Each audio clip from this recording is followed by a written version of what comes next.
Well, thank you very much, Jennifer, for setting this up for this very important announcement. I appreciate that very much, and bienvenue aussi to everyone on the Zoom call today, and people listening on Facebook.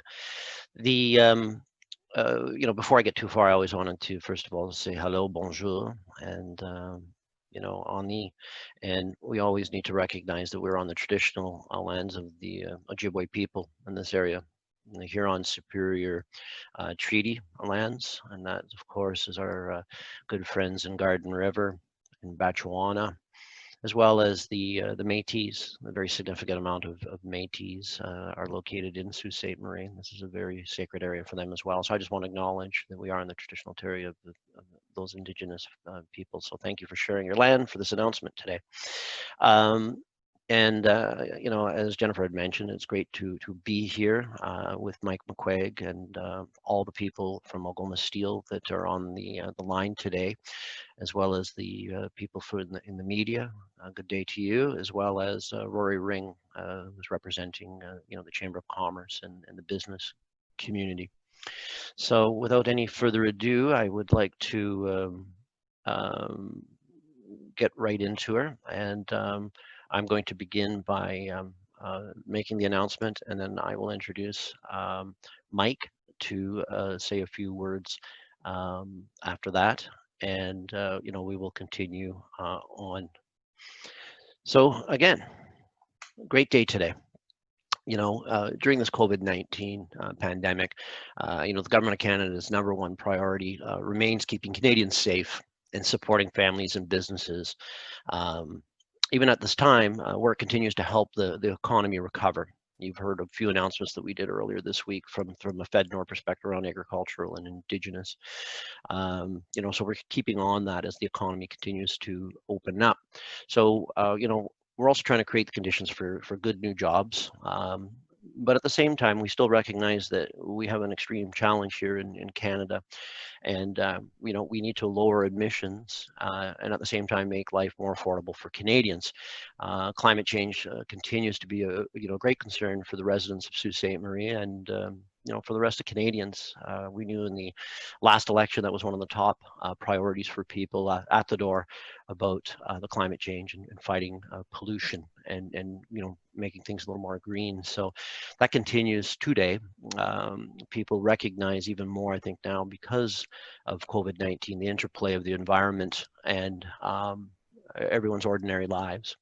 And I think people are even more recognizing the importance. So that brings me to today's announcement. And on behalf of Jonathan Wilkinson, the Honorable Minister of Environment and Climate Change, and a little note, he is born in Sault Ste. Marie, so it's a double honor to have a Siouxite, making an announcement on a fellow Siouxite. I know that Saskatchewan claims him. He moved when he was a very small child to Saskatchewan, but he was born in the Sioux, and he's got good Sioux roots. So I just wanted to say how much of a double honor it is to announce an investment, of approximately $4 million from the Low Carbon Economy Fund to support Algoma Steel's climate change initiative. This is the second largest steel producer in Canada, and they're going to use this funding to improve both the tar removal and light oil recovery areas of its coke making plant in Sault Ste. Marie, Ontario. So this process will not only help reduce greenhouse gas emissions, but it's going to also help improve local air quality. And we know how important that is. Algoma Steel has always been a great citizen, but this is going to help, them improve local air quality even more. So this funding for this investment today comes from the champion stream of the Government of Canada's Low Carbon Economy Challenge, which invests in projects that reduce carbon pollution, save money, and support good jobs. From this project, Algoma Steel Inc. will see an annual reduction of approximately 21,000 tons of greenhouse gas emissions, amounting to a cumulative reduction of about almost 600,000 tons over the project's lifetime. So to put that in perspective, it's approximately an equivalent of removing 182,000 cars off the road for a year. Um, Canada's climate plan is on track to deliver the largest emission reduction in the country's history. But these initiatives are just beginning, and the government's going to continue to bring forward new and enhanced climate action measures to exceed our 2030 targets and achieve net zero emission by 2050. You know, again, I'm very excited about this. It's a very, very important announcement today. And without further ado, I wanted to turn things over to our very special guest host, the CEO for Algoma Steel. And I just wanted to read a little bio about him. As I pull it up, excuse me.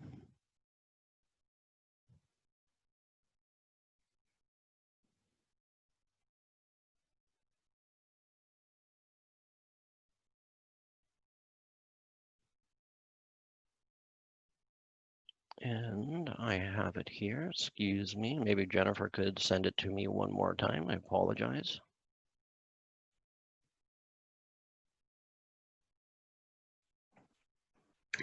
Yes, I can do that.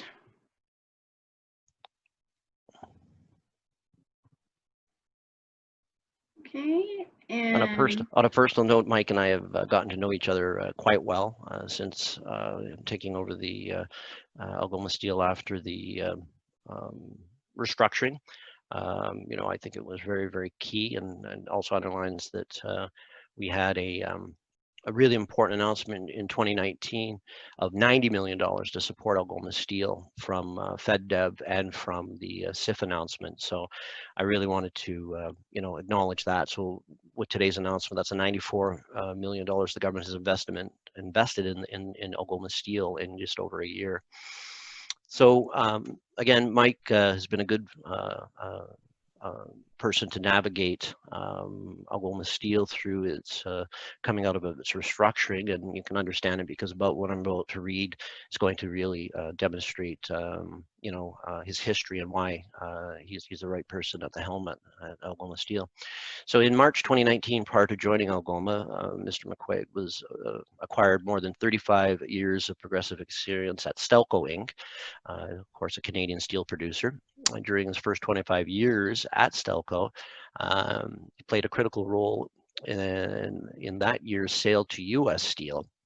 He carried on after the sale as the general manager, finance for U.S. Steel Canada, and in 2010 was appointed Chief Financial Officer for U.S. Steel Canada. In his final executive role as president of Stelco U.S. Steel Canada, he led a successful financial restructuring and sale while under CCAA protection, which separated Stelco from U.S. Steel. He retired from Stelco in December 2017. Mr. McQuaig holds a Bachelor of Mathematics degree from the University of Waterloo, as well as the CPA and CMA and Chartered Director's designations. He currently serves as the chair of the Canadian Steel Producers Association and as a director with the American Iron and Steel Institution. So thank you very much, Michael, and turn the mic on to Mike, please, Jen. Well, MP Sheehan, Terry, first of all, let me thank you very much for your and our government's continued support of Algoma Steel and the steel sector at large. I would also like to thank today's participants for, I think tuning in is the probably the appropriate way to paraphrase that. So thank you for joining us today for this very important announcement. So the funding provided through the Low Carbon Economy Fund has made it possible for Algoma Steel to modernize our tar and light oil plant and shrink our carbon footprint. Through this project, we will optimize the capture and removal of tar and light oils that are suspended within the coke oven gas. This in turn reduces the carbon content of the coke oven gas, making it a cleaner fuel when recycled in other plant combustion processes. Cleaner combustion will drive an annual reduction of approximately 21,000 tons of greenhouse gas emissions, amounting to a cumulative reduction of about 596,000 tons over the project's lifetime. Construction of the plant is underway and targeted for completion by 2022, resulting in an economic infusion of about $16.5 million into the regional economy. In 2019, Algoma Steel embarked on 3 greenhouse gas reduction projects: the rebuild of a blast furnace stove, the installation of a boiler preheater, and the modernization of the light tar and light oil plant. Combined, these projects represent a $47 million investment and are expected to reduce our greenhouse gas emissions by approximately 79,000 tons annually, approximately 2% of our annual emissions. 2 of the projects are now complete, and the tar and light oil project is well underway. Further projects are being investigated as the company continues to seek further incremental greenhouse gas reductions. As a member of the Canadian Steel Producers Association, we aspire to achieve net zero carbon emissions by 2050. It's an ambitious but important goal, one that requires the support of governments, research partners, customers, and our supply chain along the way. The tar and light oil projects bring us one step closer to that goal, and we could not have done it without the support of the Government of Canada. I want to thank MP Terry Sheehan and Minister Wilkinson for their leadership on this file and the government's continued advocacy for Canadian steel. Thank you. Well, thank you very much. And I guess I will turn it over to Jennifer if there's any Q&A from the media. Yeah, hi. So if you want to ask a question, you can use the raise hand feature and I will click on it. And then you can unmute or mute yourselves.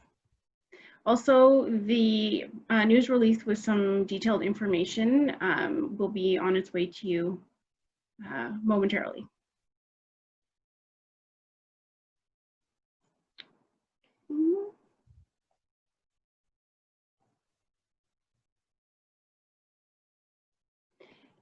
I don't see any questions at this time.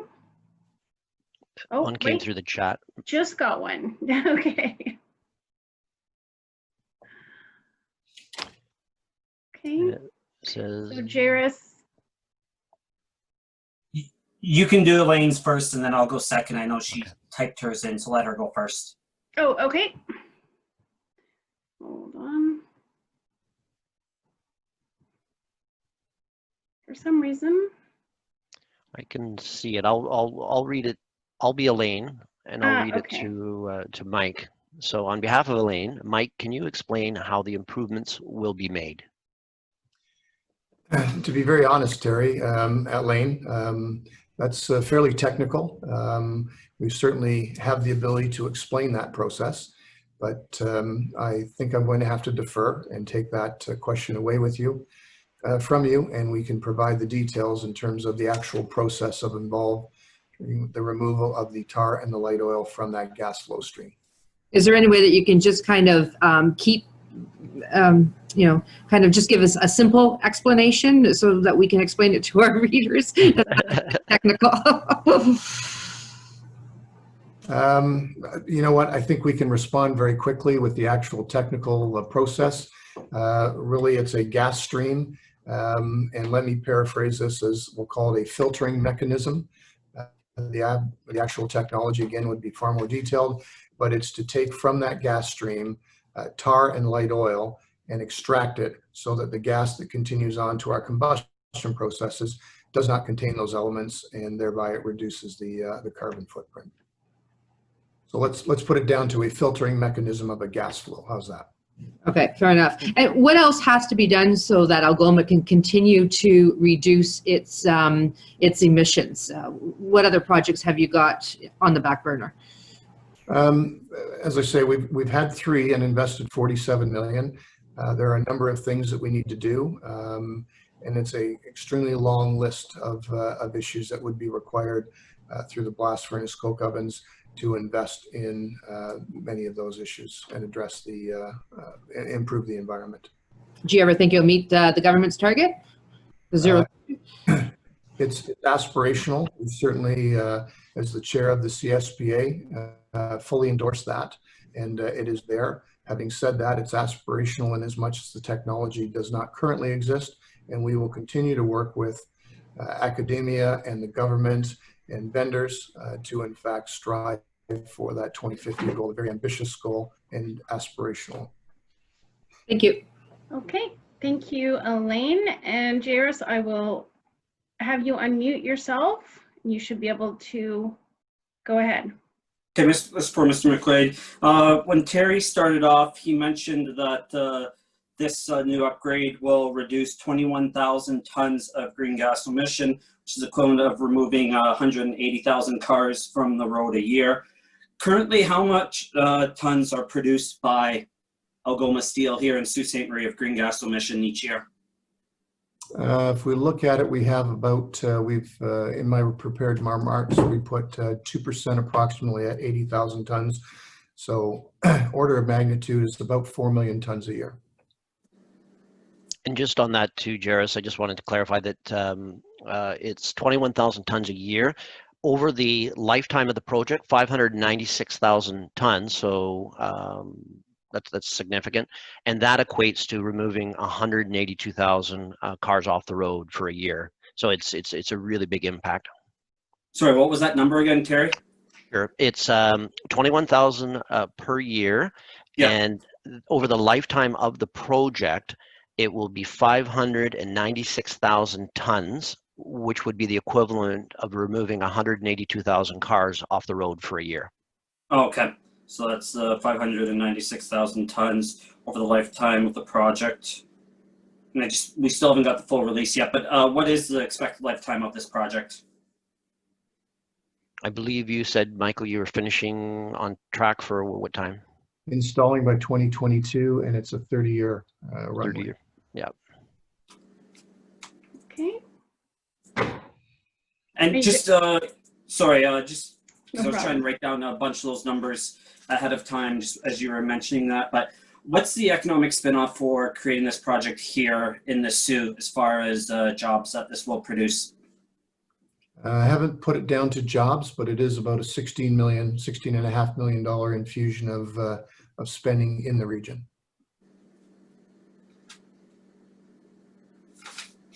Okay, so and the rest obviously is going to be covered by Algoma Steel. So it's roughly 12 million of your own money is being spent on this project. That is correct. Okay.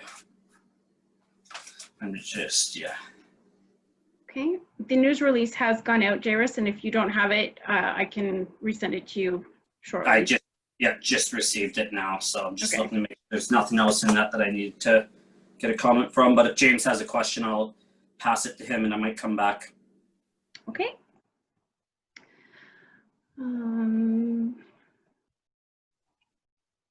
Let's see.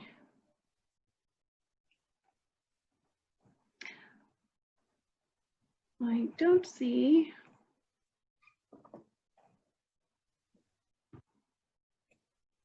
James, okay. So if you have a question, James, I'm just asking you to unmute yourself.